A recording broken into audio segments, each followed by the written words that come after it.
everybody, and welcome to No More Mondays. I am your host, Angie Callen, and get ready. We've got a third-party recruiter in the house. So, captive audience, you can already hear him. Have you, and you can already hear it, because have you ever just met one of those people that you like click with? Well, Gianni Portali is one of those people for me, and I am excited for you to hear about his journey, his infectious personality that has gotten him into recruitment, where he's going to give us some tips on how to leverage those relationships. But also, you're going to hear a really inspiring career story, because Gianni is a rising professional who is killing it in his career path in recruitment. In the 2.5 years since he and I worked together, disclaimer, to where he landed at Whitecap Search in New York, he's been promoted 4 times, if I count right, and has moved from a staff associate, basically entry-level recruiter, all the way to a senior director, and what we call has his own desk and a business portfolio of relationships and open rec. So this is going to be a really fun conversation. No doubt you will love his energy, personality. Get ready. We're going to talk really fast, so you better keep up. And we're going to learn about how he's climbed the ladder and how he's helping candidates out there find great roles. So Gianni Portali, welcome to No More Mondays. Angie, thank you for having me. I'm super excited. I think that when Angie Marasco talks to Gianni Portali, everybody should just look out, because we're going to be 2 Italians and they should just, get ready. Just 2 people talking back and forth nonstop, like a million miles per minute. Yeah. And we're going to probably violently agree about some stuff and get into some heated discussions, but all they are just what happens when 2 Italians agree about something. Oh, yeah, for sure. We're super passionate. That's what you got to love about us, But exactly. And I love that you found this career area for you. And this is exactly where I want to start. So for everybody out there, I'm going to set the scene. We're going to kind of have 2 conversations today. We're going to start with giving you Gianni's career story, because it's really cool. It's really inspiring what he's doing as a younger and rising professional. But then we're also, because I would be, hung out to dry if I didn't take advantage of you as somebody in a hiring process, getting kind of that advice as a recruiter. So let's start with you. Tell us about what you're doing at Whitecap Search. Yeah. So I've been at Whitecap now for about 2 years and 2 months, which is pretty crazy. It feels like yesterday we were working together, on my job search.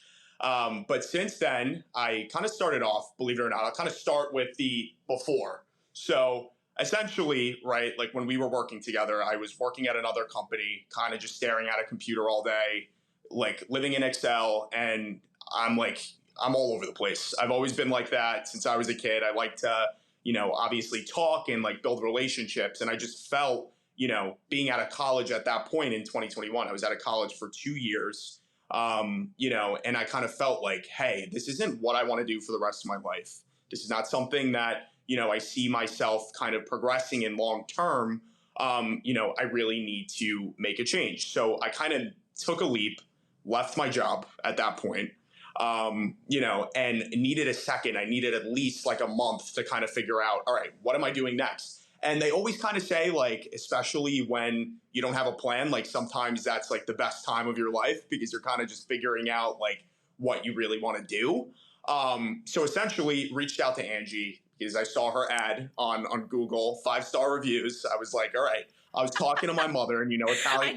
I did not hire him to give me a shameless plug, everyone. And my mother's like, well, she has 5 stars. And Italian moms, if that's one thing you know about Italians, they are so involved in their sons' lives. Like, that is just how they are. And, she was like, well, you need to figure this out. And like, I had like a million different voices in a million different directions. So I think that was kind of the end all be all there, but essentially met with Angie. And then I get a random call from my now boss, who is one of my close friends here. He's looked out for me, helped me kind of build my career up. He, I was laying by my pool. He's like, hey, like, I have this position, because essentially when you work with a third party kind of recruitment vendor, we, obviously support our clients. Like, that's like our number one priority, right?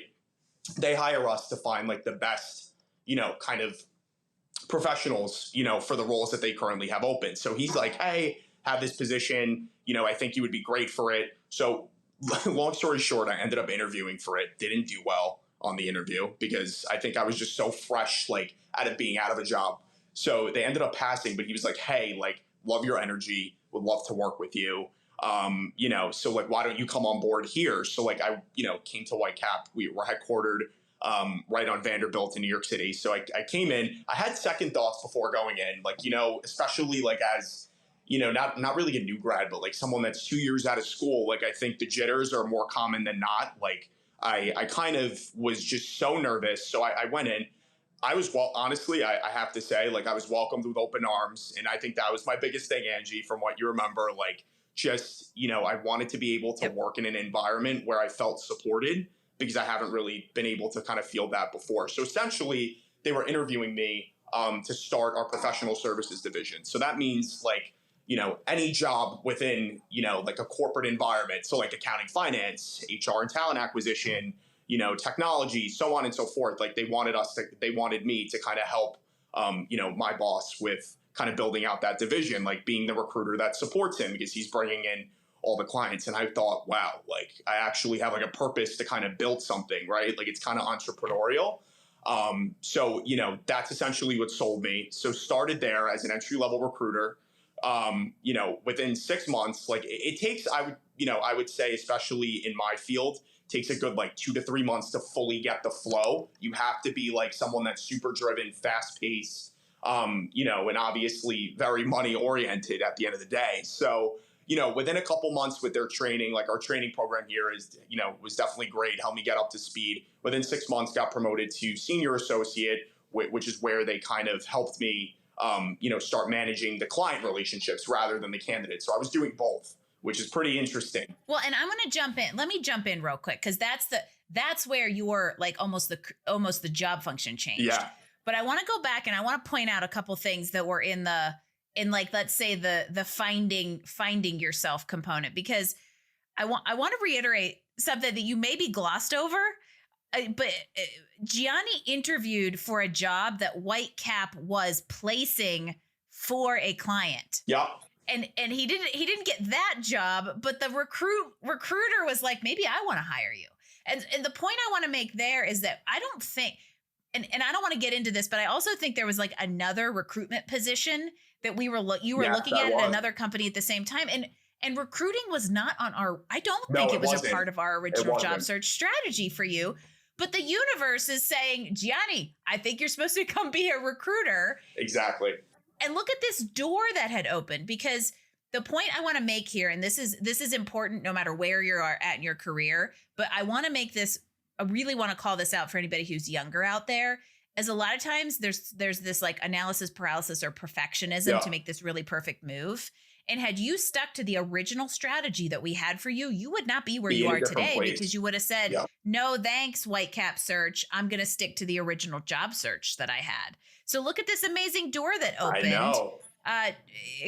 Completely where you're supposed to be. And it's helped you accelerate this career. So now talk more about what you're doing, at the second tier of recruitment. The second tier. So, essentially, got, obviously started training for, speaking with clients, because when you speak with candidates, you can be a little bit more, personalized, right? Like, it's almost like I'm calling Angie, like, what's up, Angie? You know what I mean? Like, you want to build like a good relationship from that standpoint, but with, our clients, like these are really like top tier, professionals. So we have to be able to kind of communicate in kind of like a business oriented language and understand like, kind of the ebbs and flows of that specific client. So I honestly, after the training I received, like was able to kind of spearhead that and kind of just almost have two separate personalities, right? Like it's like, this professional, like, this young professional speaking with the clients we're working with, and then, speaking with the candidates at the same time. And that makes you a double threat. You know what I mean? Because if you know exactly what the client wants and you go out and obviously help find, that specific talent for the roles that are open, like that just makes you unstoppable, right? Because you heard from the horse's mouth. So essentially, started obviously managing accounts from that standpoint, and then got promoted, did very well kind of managing both, and then got promoted to director in July of 2022. And then they tasked me, third job, to manage a team of 4 at the time, right? So I was managing clients, Obviously managing my Now candidate. you're the triple threat, Triple Gianni. threat. Yep. And honestly, like I best decision, to be honest, because now I feel that like if maybe one day they decide, hey, why don't you run an office? And at this point, I have training in all the three different sectors. Like that makes you irreplaceable, right? So essentially, like, love the training and development portion of it, because I think if you're able to kind of help people, obviously understand the business and so on and so forth, like, it's almost like kind of having three or four of you know what I mean? And then that makes a great team, and we're a very team oriented business. So I think that that's definitely, a huge advantage point, but sorry, I'm rambling. But yeah. Well, no, you're rambling in a good way, because, this idea of having the triple threat, right? You can manage client relationships, which are the companies who are engaging you to hire for them. You can manage candidate relationships in that recruiter function, but now also you can lead teams of people doing that, which is amazing. And in my mind, when I think about like the why or how were you able to like move up to managing a team of 4 people in like almost in less than a year, just a little over a year, right? I think a big reason is because you're willing to say, like, you almost are willing to say yes. And I mean that in a healthy way, right? It's like, heck yeah, I'm going to try it out. Heck yes, I will do this thing that you've given me an opportunity to do. Yeah, exactly. And like, I think especially in life, like sometimes, taking risks is definitely, it yields high reward at the end of it. But, and then essentially when that started, my boss was like, hey, why don't you, start to just manage the client side? Like, why don't you just make that your full-time thing? Obviously acquire clients, so on and so forth. So I was like, all right, you know what? I haven't had like one sole function in a bit. Like, let me try that out. So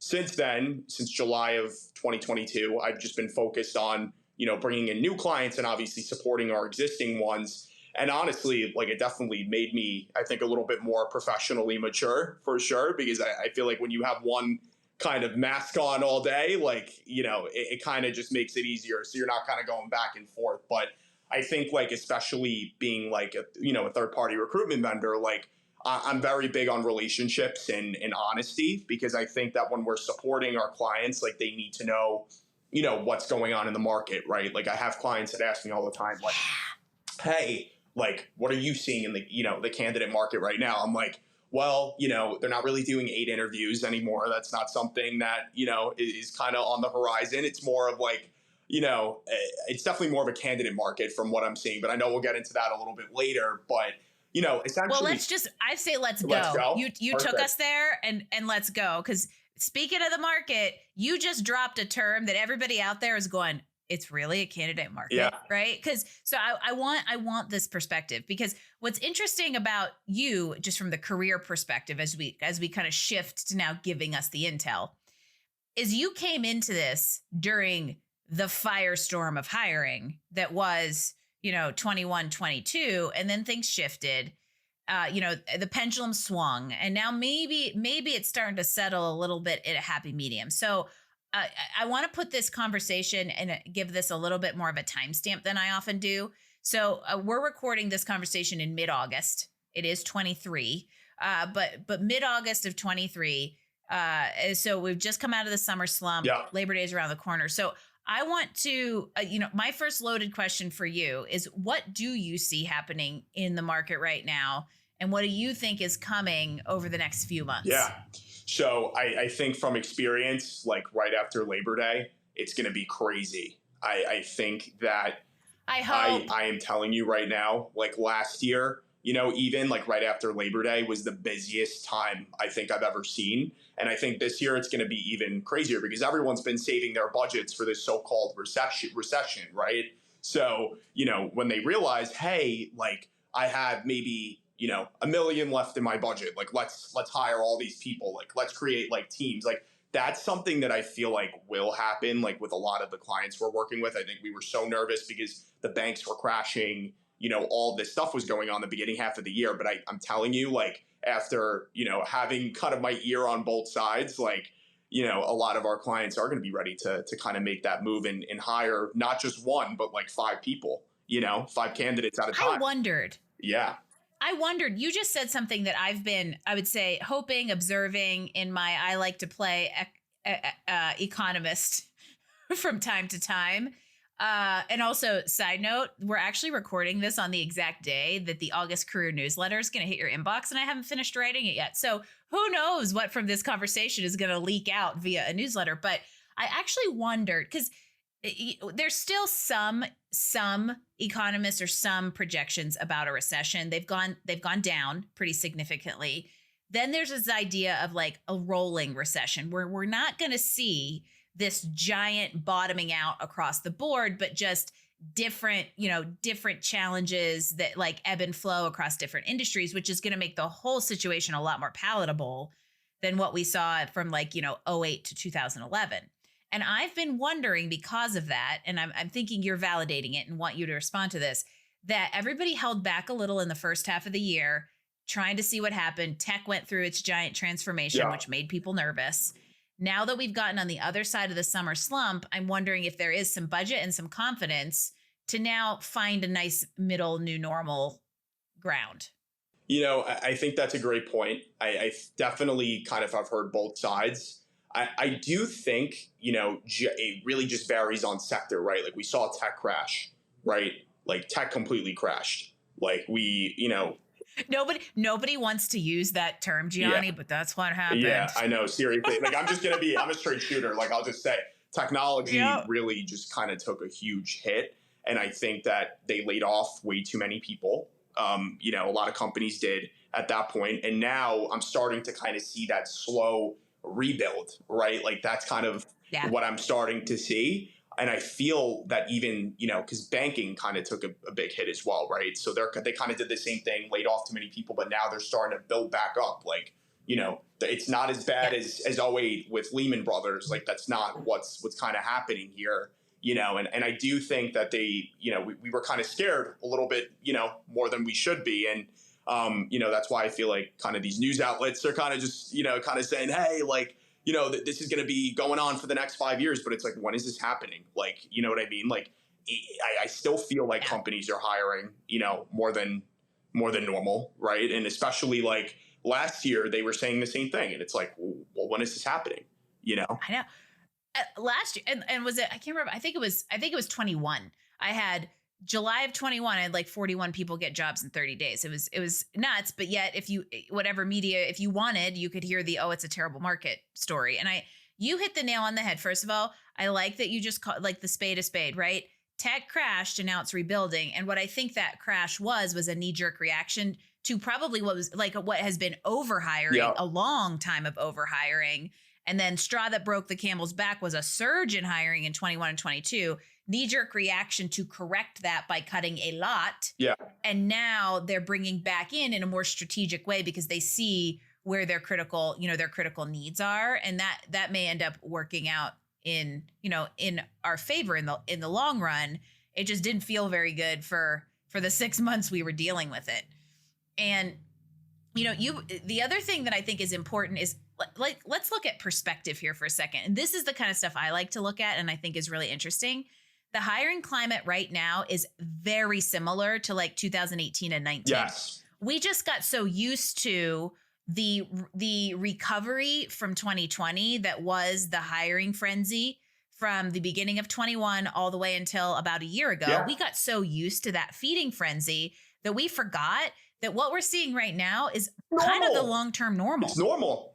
I'm telling you, like even, I've had conversations with friends that are, in varying industries, and it's like, and they've been, because it's interesting because this is kind of a sidetrack, but I'm, 27 years old, like, and I have friends now because especially since working in this industry, I have friends that are, obviously a little bit more seasoned, right? So like they've kind of seen it all, and they kind of. Gianni, are you calling me old? No, you're not old. You're 15. No, I'm kidding.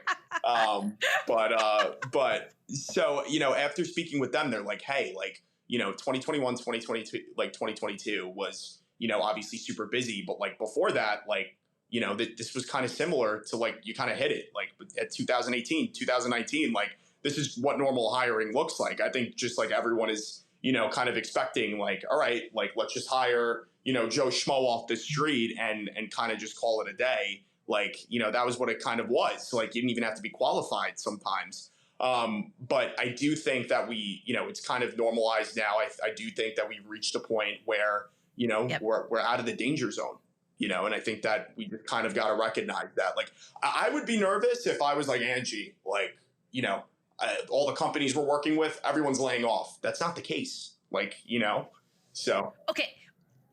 So this is okay, awesome, because now I want you to get, this is the thing is we're talking to somebody who is directly engaged with the hiring side. And I want you to explain how that all works to people in a second. Yeah. However, we're talking to somebody who, we're not talking like one company here. As a third party recruiter, engaging with a lot of companies who are all hiring, which builds some trust that what you're seeing is reflective of the bigger market. And I think what's really important to remember and to recognize is that 21 and 22 were the anomalies. What we're in right now is not the anomaly. It's the normal. Yes, it's tight in response to the little bit of a crash we saw at the beginning of the year. But for all intents and purposes, this is exactly like we both said at the same time. This is the normal. This is the normal. So as you're engaging with these companies who are hiring, I want you to explain how that looks as a relationship, right? So how are you involved in the hiring process?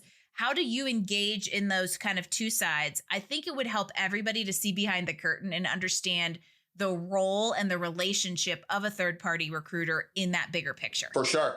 So essentially, I'll kind of go step by step here, just so everyone can kind of understand.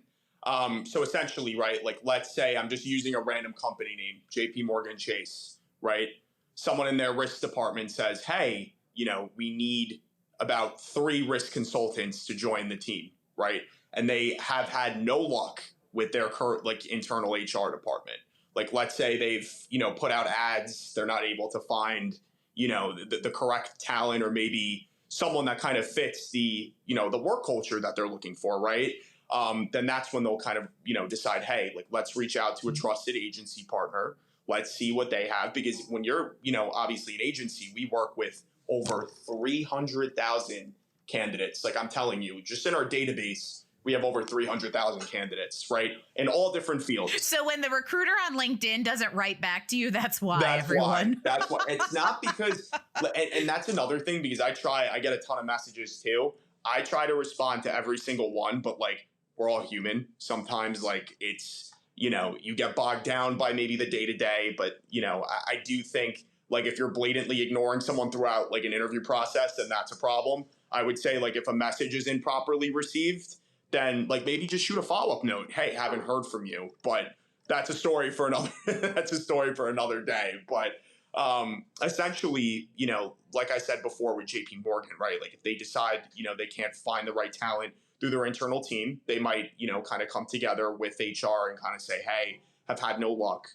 We haven't been able to find the right talent, internally. Let's reach out to an agency, because they have a candidate pool of thousands, people that you wouldn't even be able to find like on normal, websites. So like if you go on like LinkedIn, I mean, everyone has access to LinkedIn talent pool, but I think, we kind of have like our own little marketing tool just in terms of, what types of candidates we're able to kind of attract. Like, especially with like a JP Morgan, they might attract one type of candidate, right? But as a search firm, we attract all different types of candidates, right? So if they're not interested in one specific job that you might have within like an internal organization, they might be interested in something else that we're working on, right? But we're able to kind of persuade and kind of speak the truth to them, like, hey, this is a great opportunity for you. You got to work, you should try it out. Because the internal team might not feel the need to kind of have to oversell themselves. We do, because agencies do have kind of a reputation of like, all right, maybe this person, maybe this agency is just going to ghost me, or, I've had a bad experience with the recruiter. But you have to make sure that when you go out to an agency, you trust who you're working with. And I think our firm does like a phenomenal job of obviously, building relationships and keeping them. Like I know people here that have had, the same candidates they've been working with for 15 years, same clients, 15 years. So that's essentially when a company might decide, right? So when that happens, they might reach out to one of like someone on like the sales side, we call it. So someone that's handling clients. So then from there, we obviously get a contract written up because we can't be placing people with a client if, you know, we don't have something that kind of covers like indemnification, like both sides, right? Like, let's say you hire someone and the person just ends up being a nightmare, right? Like, we don't want to be indemnified as, you know, the problem when you're supervising, right? So that's why we have contracts in place. So essentially from there, they'll release the searches to us, right? And then immediately we set up a call with them, like with the hiring managers, like, hey, if they're like, we have 8 rounds, we're like, guys, no one is going to want to sit through a process for 8 rounds. I'm telling you right now, we should do, you know, 1 to 2. So we kind of have that profitability of just kind of speaking to them as market experts, like, hey, like, this isn't going to work for you. This is why people are not going to your jobs, right? Because there's 8 rounds. Like, you got to hear it from us because we have other clients that are, you know, obviously moving at a faster clip. So it's good for them to kind of hear from the horse's mouth, like, hey, you know, your process isn't working, and they'll take our word because we're just screening and calling candidates all day. We're working with other clients, you know what I mean? So if a regular candidate said that to someone that, you know, they apply to internally, it's not going to sit well. They're going to be like, all right, well, this, you know, this person just wants to get a job here and they're being difficult. You know what I mean? It's kind of just seen differently. You know, so that's kind of just the benefit of working with a recruiter because we're vouching for you. We want you to get the job because essentially, like, we wouldn't want to just screen and call candidates all day without any sort of, you know, return for you and, you know, obviously a good career future. So hopefully that answered the question. Totally. And it took me to the other side of the equation, which I wanted to talk about and spend a little bit more time on, which is how do candidates engage with you and make the most of this relationship? Because, you know, a few things that come up on the client side, you know, with somebody like Gianni working with a JP Morgan is, you know, they have influence over hiring requirements, job descriptions, interview processes. I don't know if you heard Gianni mention the fact that, like, hey, let's do 2 interviews instead of 8. Everyone loves you now. Yeah, exactly. Right. So there's an influence there because they, you know, somebody like Gianni's got a finger on the pulse of the candidate experience a little bit more. So when we get into the candidate side of this engagement, you know, you mentioned, for instance, that there's people who have worked with, you know, a candidate that's worked with people at Whitecap for like 15 years. You can actually build these relationships. And the piece I'll bring up here is that I get, like, when I talk to people that haven't job searched in about more than 10 to 12 years, they still think that headhunting exists. And that while there are a handful of headhunters out there now, I don't recommend them. They're exorbitantly expensive and they don't give you any guarantees. Yeah. But for most part, that function that people like me knew when I started my career has died, and recruitment is purely a company-driven activity. Exactly. But where you as an individual can bridge the gap is with engaging with recruiters, whether they're internal or a third party, to build these kinds of relationships so that you're front of mind when a role or a rec comes open on your client side, right? Yeah. So talk to me more about how a candidate can and can productively engage with somebody like you, you know, to kind of almost become their own headhunter and build these kinds of relationships. How do we do that? How do we do that? So I would say the best way, like, you know, I think it's just human decency. Like, I think when people reach out and they're like, find me a job, I need a job, that doesn't make me want to respond to you. It's like, all right, I'm already doing a million different things per day. And then now you just added something else. Like, I would proactively reach out, whether it's via LinkedIn,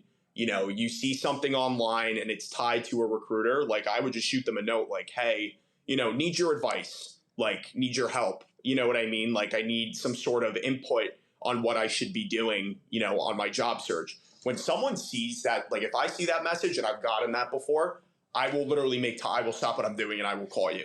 You know what I mean? Because that's someone that's in need. But if you come off like, okay, you need to find me a job now. Like, here's my number, here's my resume. It's like, well, I don't even know you yet. Why would I represent you if I don't know you, right?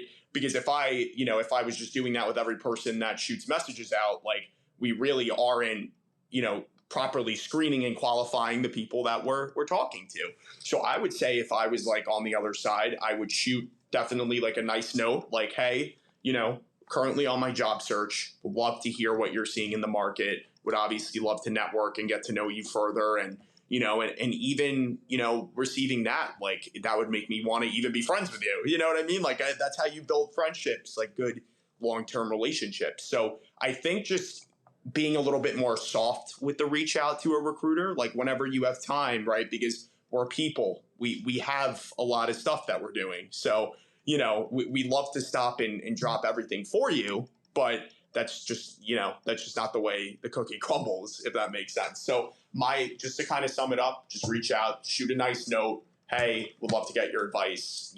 Let's network, so let's get lunch, like, let's meet in person. Like that's the type of thing that I think, a lot of people should really focus on doing.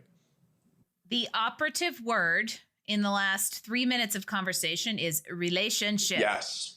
I'm trying to own the hashtag humans still matter on LinkedIn. And I think I will, because basically I'm the first one that's ever used it. But that's really what it comes down to is we're all humans.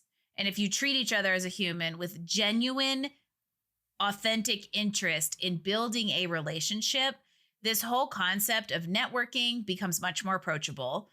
The whole idea of finding recruiters who will become good allies becomes more reasonable as well. And so where I will just give a piece of recommendation, because I don't put career coach hat on a lot on No More Mondays. So here comes like a practical piece of advice that I think I've typed on LinkedIn about 17 times just today, is that if, networking is a lifetime investment. However, most people don't do it until they need to, when you need a job. However, when you need to network because you need a job, it doesn't necessarily leave as much time to build relationships. So if you do it proactively and you say, hey, I live in the New York area, I know Gianni's a recruiter in my region, I'm just going to proactively reach out to him, get on his radar, and build a relationship, even though I am in an okay place and I'm not actively job searching. That is key. Will lead you somewhere so much better in the long run than Gianni. I'm on the oh shit handle and I need your help. I got to have a job, right? It just doesn't work as well. So if you proactively do this and you never stop, right? You nurture, you build that network, you nurture it, it will return for you in spades. Exactly. I agree. And I think that, especially if you're like a current, not even if you're just passively kind of looking right now, like I think, it's always good to be prepared, make the right connections, make sure you, reach out to that recruiter that you're kind of just seeing post on LinkedIn, like establish that relationship now, because when the time comes, we'll be ready to go and you already have a relationship established, rather than, kind of worrying about your resume, got to get up to date, and then trying to find someone that you could kind of talk to, so that's kind of my mentality.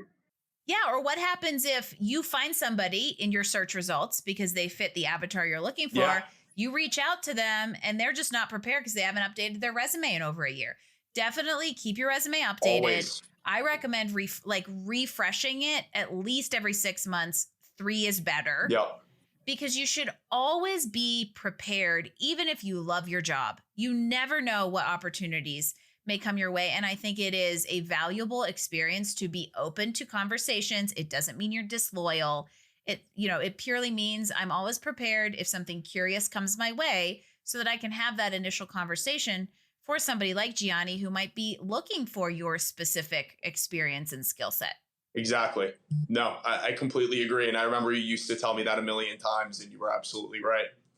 I'm telling you, I took your advice because Angie used to, just a little glimpse real quick, but Angie always used to, during our sessions, because we still spoke after, you were always like, hey, make sure you're updating your resume, make sure it looks this way. But you're absolutely right. And I tell even the candidates I work with, even the ones that I've already placed, like, hey, make sure everything's up to date. Because, that's the worst thing. Like when you're a recruiter and you're ready to send someone to a job and you look at the resume, oh, it hasn't been updated since 2020. It's like, all right, let's go back. Like, let's do it all over again. So it's definitely really important to make sure everything is always up to date.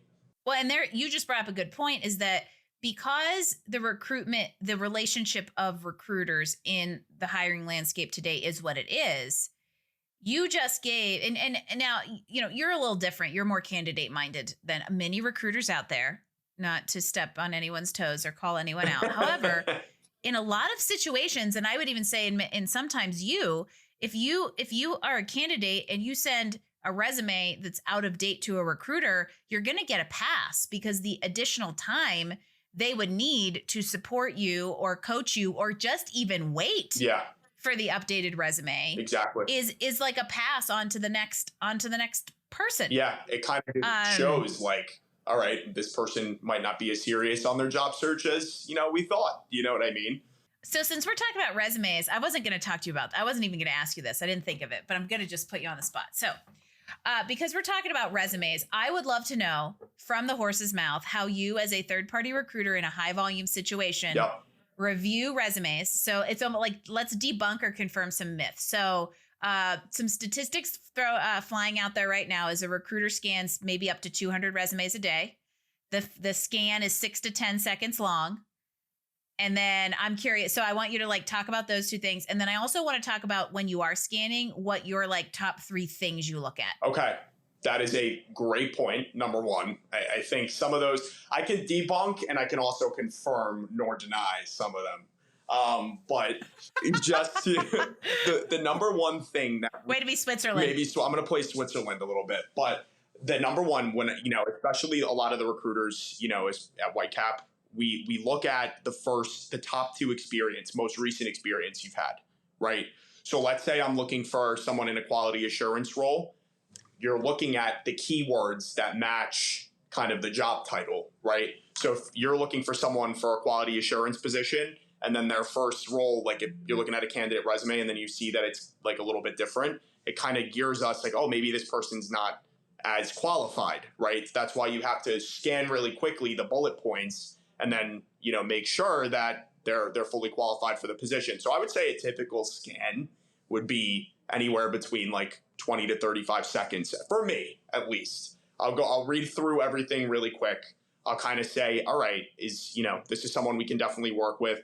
Or, if I don't really see any relative experience for the positions we're, working with, then we'll, obviously not reach out. But I think the biggest thing we look at are the job titles, and then the first 3 bullet points of the job.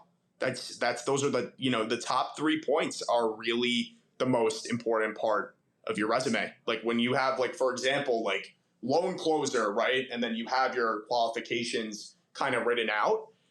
You really need to make sure that those top 3 points, tailor correctly to the job you're applying for. Otherwise, the recruiter might think, oh, this person didn't take the extra mile to kind of make sure that, they fully, understand what's expected, So that's kind of what I've, pretty much been through and what everyone here, looks at. I would say that with resumes, like if you have more than 1 page, we're not looking at it. Like that's another thing. Oh, you're killed. That one, you just killed me. I'll tell you that. I will say though, most of the other stuff makes sense to me, and to some extent, I was like, "This is just as validating for me as it is for everybody out there." However, we tend to follow the 2-page rule of thumb now, but a lot of that might be from the data parsing side, as you need to like put enough in there. Talk to me a little bit about that. Yeah, so with the data parsing, like I would say, if you have like over 30 points written out, I think that's what I was pretty much referring to with like the multiple pages. If you have like 30 points per job and then it kind of just takes it up, it's like, all right, we're not reading through, all of that. And if it's like 2 to 3, 4 pages. Wall of bullets, please. Yes. No wall of bullets. Because your eye won't scan it. The eyeball can't scan it. We cannot scan that. Like that's just too much. So, essentially like when that happens, we'll still call the candidate, but we'll be like, you need to fix your resume. You know what I mean? You really need to narrow down to like the key points. But the data parsing, like I would make sure that when you're making these bullet points, you're not copying job postings or anything that you're seeing, that is yes. really, really, really important. Because what I do when I first read a resume, I'm like, let me see if this resume is legit. Let me go on Google. Let me type in a couple of the keywords. And I, believe it or not, I have come across candidates copying certain job postings. And it's like, you're making it obvious to the third-party recruitment agency. What do you think the company that created the posting is going to say? So you got to be careful. There still has to be the interpretation there. Like you may still have the skills that those bullets represent, but you have to interpret them and put them in and say them in your unique way, still relevant to the context. But I love that you brought this up because there's been this article circulating, and this is something that I haven't heard in years. And it came up, a client sent it to me and was asking me about it. And then I started seeing it pop up on LinkedIn and everything, is this idea of like putting the white copy behind, copying the job description and hiding it in your resume via white text. And back in the day when like the ATS systems that we're talking about, the data parsers first came out, that was people's workaround. So a lot of those systems started to be trained not to scan that kind of stuff. But you also have to think about if like, how does that look from an integrity perspective when somebody actually discovers that you've done it, right? Like get this job based on your merits, be thoughtful, be authentic, be a human. Humans still matter, hashtag. Yeah. No, I think that's a great point. I will not, like, it's hard for me, like, especially as someone that's going to be vouching for you, to even trust you if you're doing that. What do you think you're going to do when you start the job? What if you take, copyright private information from the company or, and you're dishonest about it? Like, I think honesty, it sounds super cliche and weird, but like honesty, it truly is the best policy. Like, if you need help with like, fixing the resume to tailor it to a specific job, like talk to a professional, talk to a career coach, have them kind of, help you tailor it. Like, do not like take the own initiative to, copy or take, work that's not yours, it just really, just to kind of sum it up, wouldn't want to make me work with you, Please, and please don't take the job description and put it in ChatGPT and say, please write me a resume for this job description. Please don't do that. Please don't do it, because it will look like shit. It will read like shit, and it will not be unique to you. So now we're just on a soapbox, which I actually kind of love though, because this is just like validation of the fact that humans are a critical component, and that idea that you want to go into a role with trust and honesty at the forefront. The last thing you want to do is make false claims. Apparently, a lot of people lie on their resume. I was shocked to find that out like halfway through my career as a resume writer and career coach. Don't do it, because it will always be in the back of your mind whether or not somebody's going to find out. And the point I think, and the point I want to make to kind of bring this all together, is that if you are going to build relationships with recruiters as part of your long-term career development strategy, you have to build that trust, because these people like Gianni they do have that influence over the hiring process. And while a lot of times you see them as a gatekeeper, I just got to get past this screener. Okay, maybe that's the case, but what if you got past the screener and you made an ally out of the gatekeeper, right? Now you are a much stronger candidate who, in a way, you've got somebody in your corner who might go to the hiring manager and say, you've got to meet this person. Right. Exactly. So there's a lot to be gained by reframing the perspective on how you approach recruiters within a hiring process, as a whole. No, 100%. I think you just kind of hit it right on the donkey. So I completely agree. I love it. I think, just to kind of like sum everything up, I do think just approach your job search super honestly. Be honest with the recruiter you're working with. They're working for you. They want you to succeed and want you to do well. I think find a reputable, company to kind of represent you. Find a reputable career coach to kind of speak to. I think if you're working with both, an agency and a career coach, you're unstoppable. So, I think we'll instead, for sure. So, not trying to market us a little bit, Angie, but. I was saying, let's just market us both, right? I love it. Just let's get a shirt and just put that on there. But essentially, I do think, don't like go into your job search like blind. Like, don't start just applying blindly. Make sure you talk to someone that's been in the industry and knows what they're doing. Yes, and I'll say what I'll summarize that piece to be is, even though what we talked about earlier when it comes to forecasts and projections suggests we might be shifting back to a slightly more candidate favored market. I am still seeing the need to be very strategic, and always, no matter whether it's a feeding frenzy or not, be prepared and focused and clear on your job search, because you'll get somewhere much better than if you're caught behind the 8 ball, you don't have a plan, you're shooting stuff at the wall and seeing what sticks. Exactly. And then you understand better how to engage people like Gianni and, people like me, if you want me in your process too. Exactly. So, plan, prepare, and be proactive. And if you're going to network, be authentic about it. And speaking of networking, how do people find you, Gianni? Yep. You can find me right on LinkedIn, Gianni-Portali. And, obviously follow our Whitecap search page. You'll see me posted on there quite a bit, as well as my colleagues. And feel free to obviously reach out to us there. I also have Facebook as well, connected through Whitecap search, as well as Instagram at Whitecap search. So there you go. And Gianni's a trusted part of my network, so you can find him through my LinkedIn page, and we will put all of the things he just mentioned, including Whitecap search's page on No More Mondays in the show notes. Great. And I love this. This was like an awesome practical, tactical, like behind the curtain look at hiring process today. And I love it. And I hope if you're job searching, you got something out of this to either validate your current process or give you food for thought on how to optimize what you're doing. And let's give them some more advice. So before we go, I would love for you to give everybody one more little pearl of wisdom, your number one piece of advice on what everybody out there can do to get one step closer to career satisfaction. One step close. That's a great question. You almost stumped me there. But I would say the number one piece of advice that I would have is make sure you reach out to your personal network before you start your job search.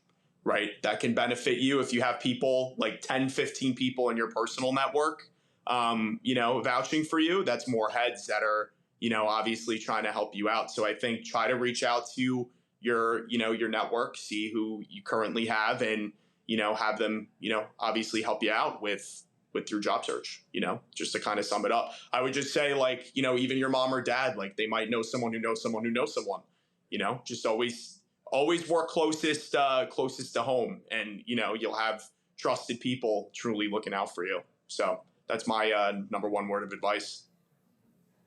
It all comes back to #humans still matter. But I'll go one step further in that a lot of times when people are ready to job searching, whether it's because of a layoff and they have to job search or because they're thinking of it, there can be some fear in letting their inner circle know that, right? Oh, I don't want them to know I'm in a bad spot or all that kind of thing. And that is about the worst thing that you can do for yourself, because that is your team, right? That's your team who's going to support you.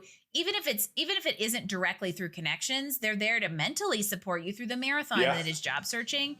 So you're doing yourself a disservice if you're avoiding that immediate network as you get started in this. That's an awesome piece of advice. 100%. Yep. And obviously, just to go back to that, your family and friends are there through the good, bad, and ugly. So you shouldn't have to hide anything. So that's my word of advice. If they're going to judge you for this, get them out of the inner circle. Get them out. Gotta kick them out. Throw them to the street. Oh, Gianni Portali, everybody. I knew this would be a fun conversation, and this went a few places I didn't necessarily plan, but I love it. And I think that we gave a ton of value to people out there, whether you're actively job searching, whether you're considering a job search, or whether you're comfortably in a current role. We really gave you some things to consider on being open and being prepared in case somebody like Gianni comes your way. So I appreciate you, and thank you for sharing everything today. Thank you so much.